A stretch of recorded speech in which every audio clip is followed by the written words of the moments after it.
Praise the Lord, everyone. Brother Roop here. Hope everybody's having a fine day today. It's a beautiful day where I'm at. It's 68 degrees, blue skies, not a cloud in the sky. And it's a lot better than this morning, which was it's about 40 degrees this morning. So anyway, 68, feeling good. Anyway, we're talking about Peter now. He's being told to go to Cornelius. He doesn't know why, but God's trying to tell him through a vision or a trance that unclean animals are not made clean, which is a reference to Gentiles, which Peter's not going to really understand until maybe the next day. But God is making room for the Gentiles. And he has to change the Jews to create a new religion called Christianity.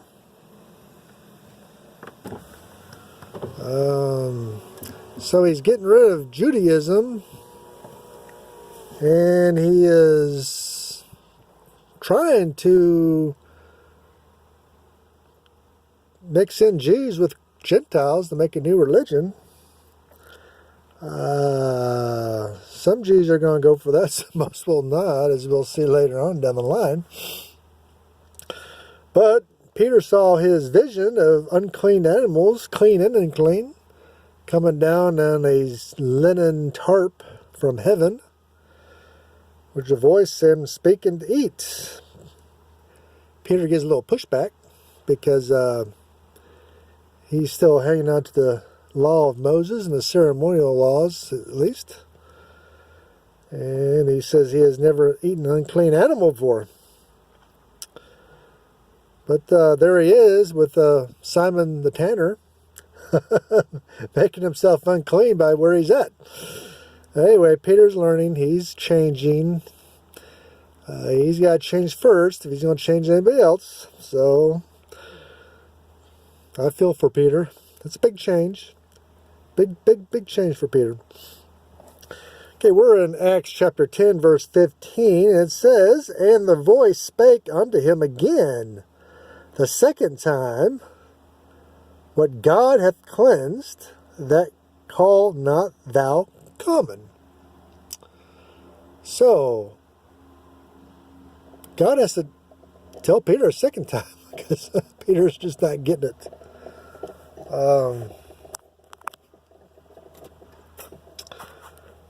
Peter's a great guy. I love Peter to death. Probably the most successful apostle of the 12. He certainly evangelized more lands than anybody else. But Peter's a little thick-headed sometimes, and this is a good example.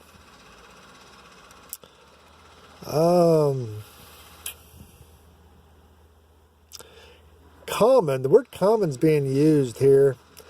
This word properly denotes that which pertains to all, but among the Jews at the time, who were bound by special laws and who were prohibited from many things that were freely done by other nations, the word common came to be opposed to the word sacred, and to note that which was in common use among heathens, hence that which was profane or polluted.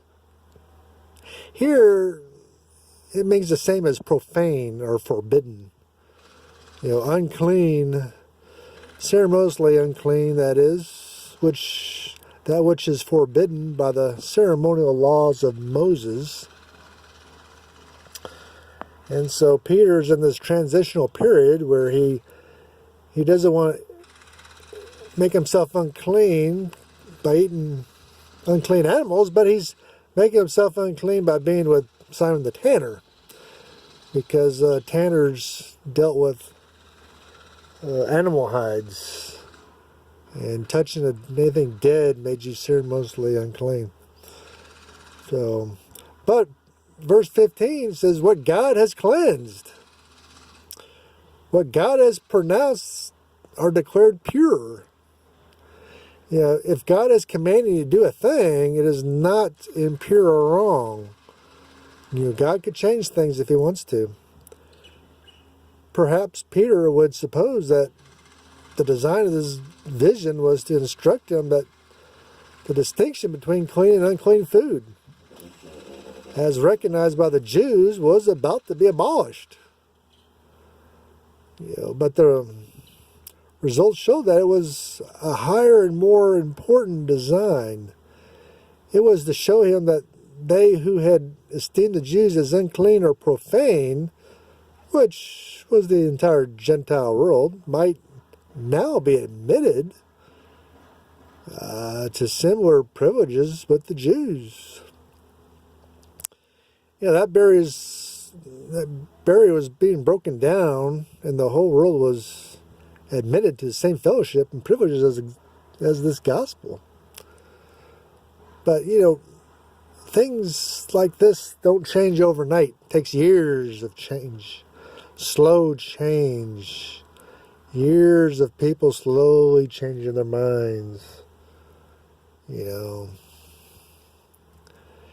old saying, if you get 10 Jews together in one room, you're going to end up with 11 different opinions. So, changing the Jews' mindset's not going to be easy, and God's working on it. It's not even easy for God, actually. It's as we can see. It was true that ceremonial laws of the Jews in regard to clean and unclean animals was to pass away, though it was not directly taught in this vision. But once the barrier was removed that separated the Jews and the Gentiles, all the laws which were founded as such distinction, and which were framed to keep up such a distinction, passed away, of course. The ceremonial laws of the Jews were designed solely to keep up that distinction between them and other nations, the Gentiles. It was to separate them from the Gentiles. When the distinction was abolished with the gospel, when other nations were admitted to the same privileges, according, for the gospel, the laws were made to keep up such a difference, receive their death blow, and expired, of course. It's kind of like all laws. If the reason why the law was made ceases to exist, the law itself becomes obsolete. But, it's not easy to convince the Jews that their laws cease to be binding. I mean, the Jews have been living by this law for thousands of years, and now all of a sudden you just can't tell them it doesn't exist anymore. It's going to be a slow process, and as we're going to find out, it's going to be a very difficult process for the apostles. The apostles are going to spend the rest of their life trying to explain this change to their Jewish compatriots. Sometimes they're going to succeed, sometimes they're not going to succeed, but it's a big change. Excuse me, it's a big change, and I feel for them. Because the Jews, God told the Jews, you're a distinct nation from the rest of the Gentiles, and now he's saying everybody's the same. So it's a big change for the Jews. Not so much for the Gentiles, because they just don't know any better, but it's a huge change for the Jews. And we're going to see this definitely later chapters.